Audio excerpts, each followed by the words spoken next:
Good morning mga kalakbay, nakakaroon din sa Barangay Ula, Tubok, Davao City. Kaya mag-apil ta sa trail run na Chill and Hill. So kauban akong partner, managan karon balimaw na mo first trail run together. So kani guys, kani so good na ang 21k runners. Ini gi-explain na ang 10 kilometer race route. 3, 2, Okay na record. So safety persa tarungon na to og tali ang liston. Our first trail run together. Let's go love.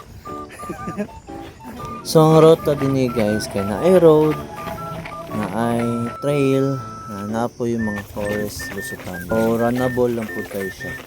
So kanina event guys kay run, trail, and beer.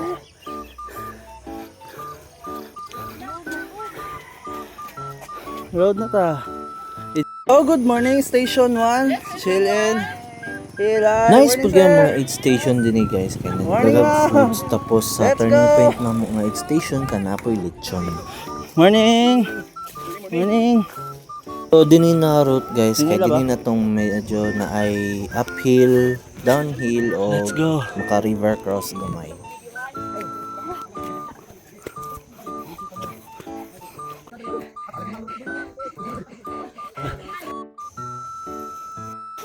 Yan na lang dyan.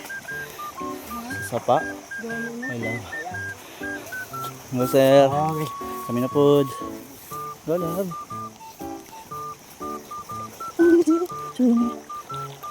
Okay. So din nga part guys kay medyo nasa agni kadali lang pod mga few hundred meters na. So kani padulong nami sa Lechon Station. Morning. Good. Salamat ko sa Baltic sa mga nag-aid station din kay nakadala pa ko sa kabaso nga lechon. Lo, mini falls. Yung 100 meters na lang. Chill and Hill. Yes, almost na.